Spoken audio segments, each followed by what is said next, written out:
We signed it like it's pretty much like a development deal. In '98, we put out our first project, Country Fried Cess.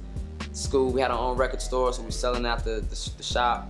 We was moving them through our own little distribution networks, Nashville, Louisville. We had a distribution company we was getting other artists' music from.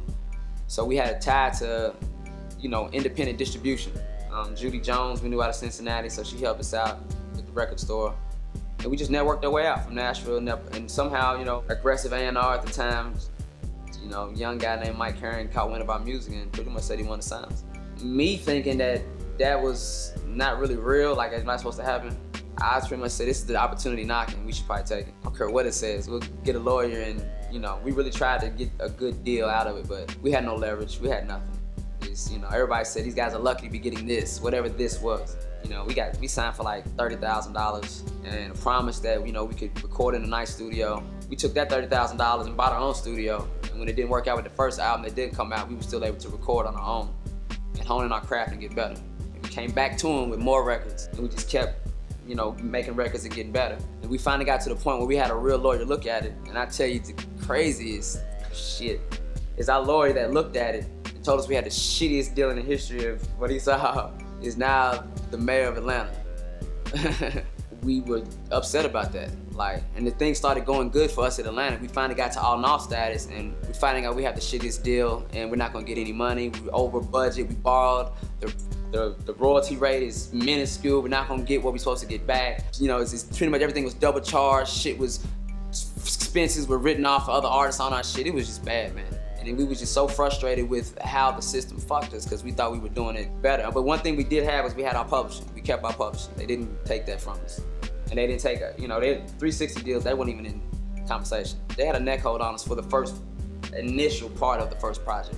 As soon as that shit came out the gate and started selling, they was like, oh shit, we got a problem. Because they know that and they knew we found out that we had a bad deal, but we're still selling records.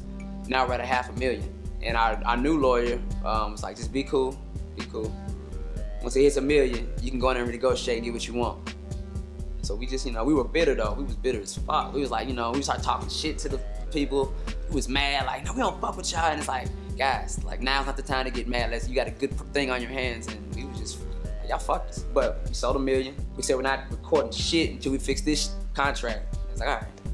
Now we came back out with a $2 million deal, $2 million advance. But still, it was an advance, man. It's still a bank, man. It's still you still have to pay that shit back. But we ended up getting a fat ass pub deal for the second album. We still keep the publishing for our first album, Watermelon Chicken and Grits. We still get that. But the second album, we sold that one off, made another, couple million, and then it's like, let's go independent now that they've made us famous. It's your boy King Buzz back with those exclusives. Welcome to the channel where we make no excuses. Shout out all artists, engineers, and producers, and I'm back with another video. Y'all know what's going on. Now this whole video is crazy. I let the clip play just so you can understand what kind of deal that they signed. He said there were other artists' expenses written off on them, which means they were making them pay for other artists. And that sounds crazy, right? But that's kind of normal at a record label. It may sound crazy to you, but it's actually pretty normal. They signed literally one of the worst deals ever. Ever. Like, bro, they got to keep their publishing from the first album, that was probably the best part of what they had going on. They had, remember we always talk about leverage, and he was like, we had no leverage. Like, that's important. They had no leverage. So what they gave them was terrible. Like, to be honest, they shouldn't have signed a deal. They weren't ready. So they really got, I'm not gonna say they got what they deserve, but how can I word this? They got, it's not what they got what I would expect them to get. That's the best way I could put it. Like, they had no leverage. They didn't really have a fan base. They didn't have records going crazy. They didn't have, you know, these things happening for them. So they put themselves in a real tough position. And you heard what he said. He was like, yo, we just gonna sign this deal and we gonna figure it out.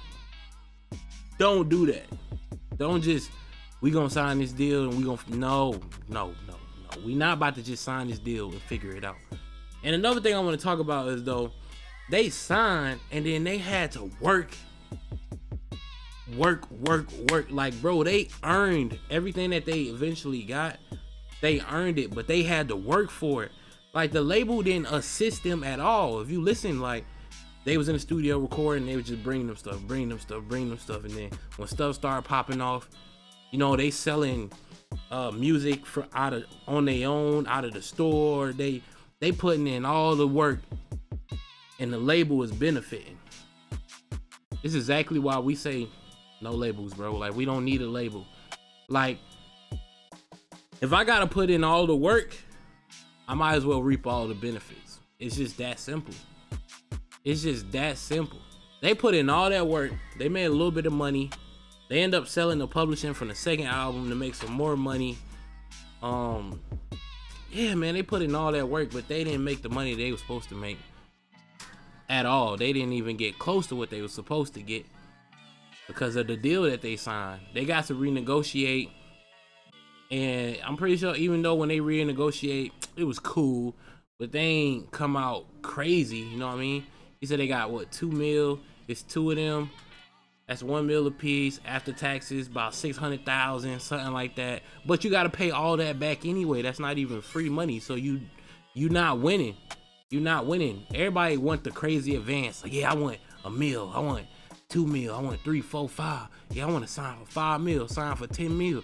Bro, you owe. Soon as you sign your name, you are now $1 million in debt, 2 million, 5 million, 10 million, whatever you got, you owe all that back.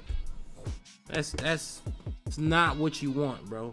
This is not what you want. You want to build yourself up and you want to get leverage. Once you get leverage, you can make things happen.